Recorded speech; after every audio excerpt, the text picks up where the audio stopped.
नमस्कार, हमारे चैनल पर आपका स्वागत है और आज हमारे साथ मौजूद है नाज़रीन अंसारी साहिबा जो कि एक सोशल एक्टिविस्ट हैं और आज हमारा जो मुद्दा है वो है जो जमीयत उलमाए हिंद का जो जलसा हुआ था उस उसमें कुछ ऐसी बातें कही गई जो बेहद विवादित थी और इसको लेकर काफी हंगामा बरपा हुआ है। मौलाना अरशद मदनी और मौलाना महमूद मदनी दोनों ने बड़े ही विवादित बयान दिए इस पूरे जलसे के दौरान और इसमें जो कुछ जो धर्माचार्य थे जैन मुनि वगैरह ये सब उठकर इसमें से चले गए। मैम, सबसे पहले आपका स्वागत है हमारे चैनल पर। जी, जी, धन्यवाद। नमस्कार। ये बताएं कि जो मौलाना जो मदनी है उन्होंने क्या कहा। उन्होंने कहा कि पहली बात उन्होंने कहा कि भारत जितना नरेंद्र मोदी का है, जितना मोहन भागवत का है, उतना ही हमारा भी है, यानी महमूद मदनी का भी है। सवाल इस बात का है मैम कि महमूद मदनी को, इन लोगों को कब से ये लगने लगा कि भारत इनका कम है, मतलब उनका ज्यादा है हमारा कम है, ये ऐसा लगता क्यों है इनको? देखिए, ये 2024 के चुनाव आने वाले हैं। उन सब इन सब चुनाव को देखते हुए ये सिर्फ चुनावी स्टंट कर रहे हैं और मुसलमानों को बहलाने, फुसलाने, भड़काने का काम कर रहे हैं। क्योंकि 2024 के लिए कोई मुद्दा बचा ही नहीं है। तो ये एक नया मुद्दा लेकर आ गए कि भारत जितना नरेंद्र मोदी का है, उतना ही मदनी का है, उतना ही जितना मोहन भागवत का है, उतना ही मदनी का है। इसका मतलब ये हुआ कि जब आप कहते हैं कि हम वंदे मातरम नहीं बोलेंगे, हम सीएए, एनआरसी को नहीं मानेंगे, तब ये कहा जाता है कि तब ये कब कहाँ चला जाता है जब भारत इनका नहीं होता। ये भारत विरोधी नारे लगाते हैं, भारत तेरे टुकड़े होंगे इंशाल्लाह, इंशाल्लाह, इस तरह के नारों का विरोध तो कभी ये नहीं करते। ये सिर्फ राजनीति करने के लिए 2024 के चुनावों के मद्देनजर ये सारी चीजें चल रही हैं। ये चुनावी एजेंडा है इनका। जी, इनका ये चुनावी एजेंडा है। और इसके अलावा मैं ये देख रहा था कि जब कभी देखिए पाकिस्तान में इतने हिंदू मंदिर तोड़ दिए गए और वहाँ जो अल्पसंख्यक हैं यानी हिंदू वहाँ अल्पसंख्यक है, कितना बुरा बर्ताव उनके साथ होता है। मैंने नहीं सुना कि मौलाना मदनी कभी इस तरह से बोले हों या इनके किसी जलसे में इस तरह की बातें कही गई हो मौलाना द्वारा, देखिए उनकी ये जी, निंदा की गई जब हो। हिजाब की जी बात चल रही थी पिछले साल जब हिजाब की बात चल रही थी, हिजाब विवाद को इतना बढ़ाया जा रहा था, हिजाब पर आंदोलन छिड़ रहे थे, तब ये इन्होंने एक बार भी नहीं कहा कि ये देश हमारा है। और तमाम ऐसे बहुत सारे मुद्दे आए, कई वक़्त आया जब इन्होंने बाँटने की राजनीति कही, कही कि इस देश में रहते हुए शरीयत का कानून मानने की बात कही, तब इनको अपना देश भारत याद नहीं आया। जितना मोदी का है उतना ही मदनी का है, ये बात इनको कहने की ज़रूरत नहीं पड़ी। तब इन्हें लगता है कि हमारे साथ बहुत अन्याय हो रहा है, हमारे साथ जुल्म-सितम हो रहा है। तो ये बार-बार ये जताना कि हमारे साथ अन्याय हो रहा है, हम भारत के निवासी नहीं हैं, ये कहाँ का न्याय है या किस तरह की बात है? ये सिर्फ़ और सिर्फ़ मुसलमानों को भड़काने की बात कर रहे हैं और 2024 के चुनावी स्टंट को देखते हुए ये सारी बातें कह रहे हैं। क्योंकि जब भारत में तमाम ऐसे वक़्त आते हैं, हालात आते हैं, जब इनको देश के साथ खड़े होना चाहिए, तब ये कहते हैं कि हमारा यहाँ पर जो है मुसलमान असुरक्षित है। अब सिर्फ़ एक छोटा-सा बयान था एक महिला का और वो जो है इन्होंने शुक्रवार को पत्थरवार में बदल दिया। यानी कि ये देश को अपना देश नहीं मानते हैं। जिस देश में रहते हैं वहाँ पे तोड़-फोड़ करना, आगजनी करना, दंगे भड़काना ये कहाँ का न्याय है? इसके लिए तो मदनी साहब कभी नहीं बोलते हैं कि हाँ इसके लिए कौन ज़िम्मेदार है? ये सब मुद्दे बहुत सारे ऐसे मुद्दे हैं जहाँ पर मदनी साहब चुप रहते हैं और इस समय बोल रहे हैं तो इस पे प्रश्न चिन्ह खड़ा हो जाता है। अच्छा, एक बात मेरी समझ में ये नहीं आती कि ये जो जमीयत उलमाए हिंद के बारे में कहा जाता है कि चलिए इतना हम मानते हैं, ये लोग बताते हैं इनके बारे में कि इनका जब अंग्रेजों को यहाँ से अंग्रेजों के खिलाफ लड़ रहे थे हिंदुस्तानी, तो इनका भी एक योगदान रहा। लेकिन इसके बाद इन्होंने तो अपने इस पूरे जमीयत उलमाए हिंद इस पर पूरी तरह से इन्होंने कब्जा है इनका, इन मदनी ब्रदर्स का। हर कोई भाई इनका सेक्रेटरी है, कोई इनका जनरल सेक्रेटरी है, कोई कुछ है, कोई कुछ है। इन्होंने तो इसको एक तरह से बंधक बना लिया इस संगठन को। जी, बिल्कुल। आप बिल्कुल सही कह रहे हैं। जिस तरह से इन्होंने जमीयत-ए-उलमाए हिंद को अपना बंधक बनाया है और जब ये कुरान ये कहता है कि आप अपने साथ इस्लाम के मानने वाले जो हैं, उनके साथ-साथ और तमाम पंथ के मानने वाले भी हैं, तमाम अन्य पूजा पद्धतियों को मानने वाले भी हैं। उनके ऊपर तुम किसी तरह के अनर्गल बयान ना दो, ना ही तुम उनको गलत ठहराओ। तो फिर ये कौन से कुरान को मानते हैं? ये क्या अपनी बाप की बपौती को, हर चीज़ को, धर्म को, इस्लाम को इन्होंने अपनी बपौती बना लिया है या अपनी जागीर बना लिया है, जहाँ पर ये जैसा कहेंगे वैसा ही होगा? या इस्लाम के मानने वालों पर इन्होंने अपना कब्ज़ा कर लिया है, इनको गुलाम बना लिया है? गुलाम मानसिकता के लोग अब नहीं रहे कि जहाँ पर लोग गुलाम बना करके लोगों को ऊपर कुछ भी थोप दिया जाए।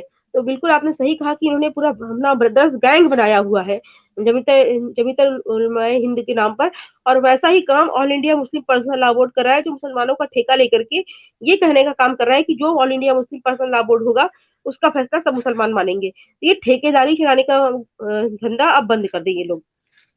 और मैम यहाँ तक कहा जाता है इनके बारे में कि ये जब जब जब विदेशों में जाते हैं तो ये कहते हैं कि हमारा बड़ा इन्फ्लुएंस है भारत सरकार में, हम आपके मदरसे बंद करवा देंगे अगर आप ऐसा करेंगे, हमारी बात नहीं मानेंगे, हम आपके मदरसों का लाइसेंस खत्म करा देंगे। ये इस तरह की बातें करते हैं वहां जाके, मैंने सुना है। और ये चंदा उगाते हैं और ये बताते हैं कि देश का मुसलमान, जो भारत का मुसलमान है, वो खतरे में है। लोगों को इसका डर दिखाकर ये चंदा मांगते हैं बाहर से और कहते हैं कि हम मुसलमानों के असली जो है वो कह सकते हैं असली शुभ चिंतक हैं, असली हमदर्द हैं और हम उनके साथ खड़े हैं। इस बात में कहां तक सच्चाई है? ये बिल्कुल सच नहीं है। अगर मुसलमानों के शुभचिंतक होते, मुसलमानों के साथ खड़े होते, तो आज मुसलमान हर एक मुद्दे के लिए लड़ नहीं रहा होता, हर एक मुद्दे पर मुसलमानों को गलत नहीं ठहराया जाता, हर एक मुद्दे पर मुसलमान विरोध नहीं जताता। आप चाहे देख लीजिए, सीएए का मुद्दा हो, ट्रिपल तलाक का मुद्दा हो, परिवार नियोजन का मुद्दा हो, समान नागरिक संहिता कानून का मुद्दा हो, चाहे विवाह की उम्र का मुद्दा हो, पढ़ाई-लिखाई का मुद्दा हो, हर एक मुद्दे पर मुसलमान विरोध में खड़ा हुआ दिखाई देता है। वो भी इन चंद कुछ लोगों की वजह से। क्योंकि इन्होंने अपने पूरे भारत में पढ़ने वाले इस्लाम धर्म के मानने वालों की ठेकेदारी ले रखी है अपने पास।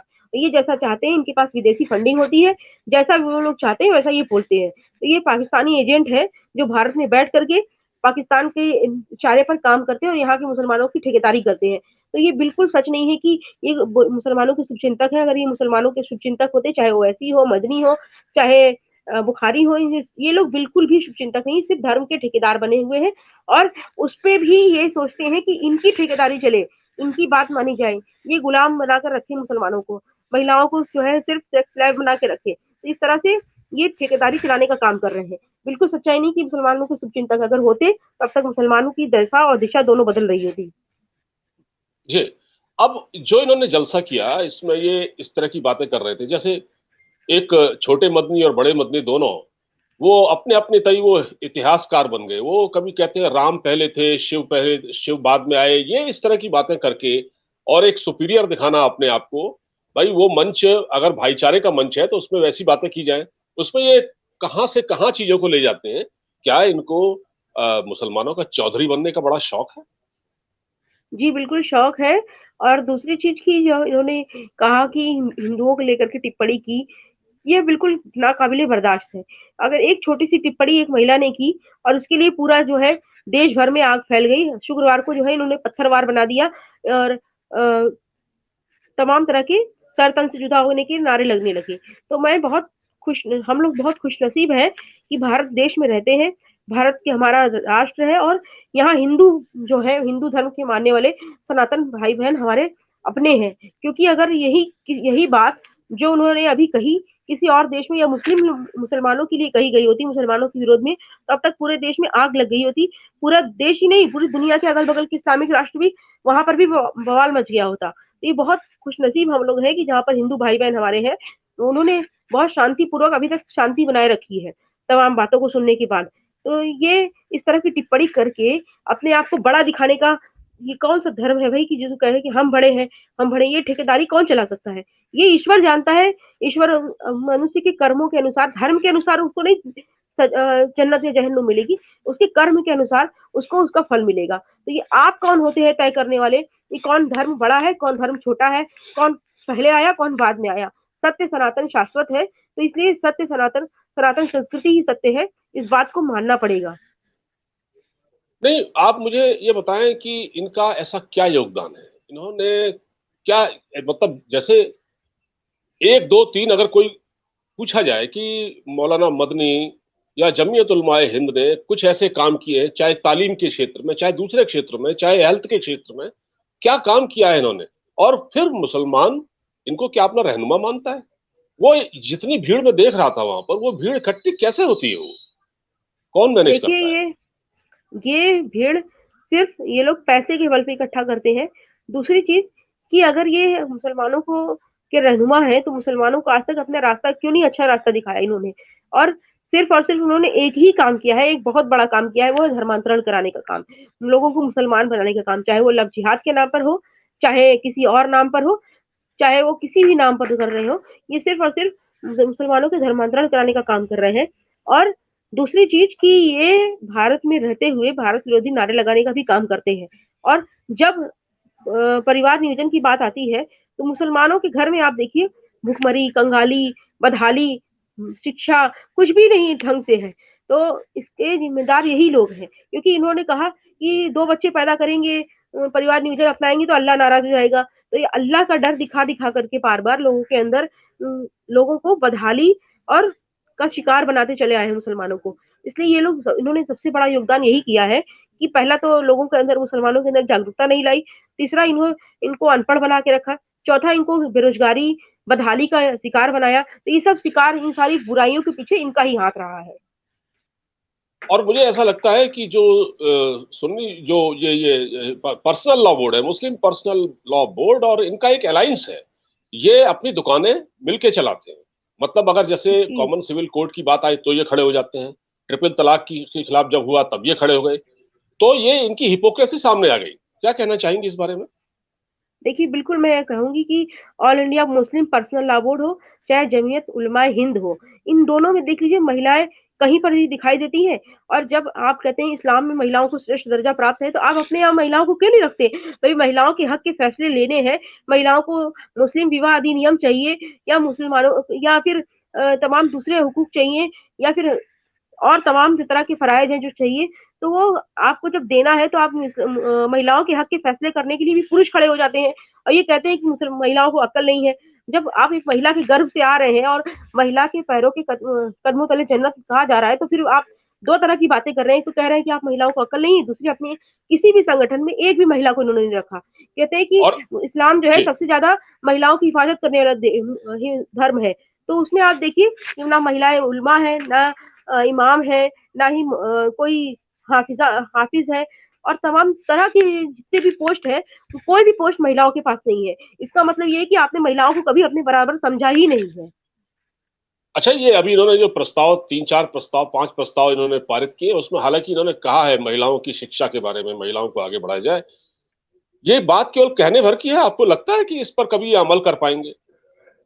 बिल्कुल नहीं करेंगे अमल, क्योंकि जैसे ही लगेगा कि महिलाएँ पढ़ लिख रही हैं, आगे बढ़ रही हैं, इनके चुंगल से आज़ाद हो रही हैं, अब वो ट्रिपल तलाक, हलाला, बहु-विवाह जैसी बुराइयों से बच रही हैं, तो इनकी धर्म की दुकान चलना ही बंद हो जाएगी। इनका जो गजवाए हिंद बनाने का सपना है, वो खत्म हो जाएगा। तो ये महिलाओं को सिर्फ़ कागज़ों पे लिख के देंगे कि हाँ, महिला शिक्षा के बारे में बात होनी चाहिए, महिलाओं को पढ़ना-लिखना चाहिए या फिर महिलाओं को उस तरह की पढ़ाई देंगे जहाँ पर ये महिलाओं पर अपना कब्ज़ा रख सके, महिलाओं को अपना गुलाम बना के रख सके।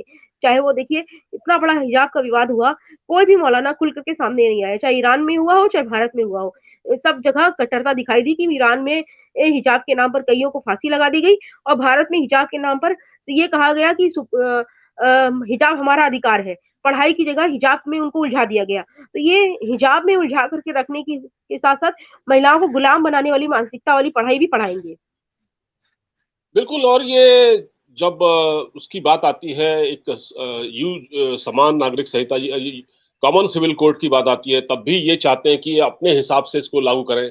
इसमें इनकी जो सुविधाएं इनको मिलती हैं वो उसको अनदेखा न किया जाए। कुल मिला के ये कहीं न कहीं ये सरकार को एक तरह से ब्लैकमेल करते हैं।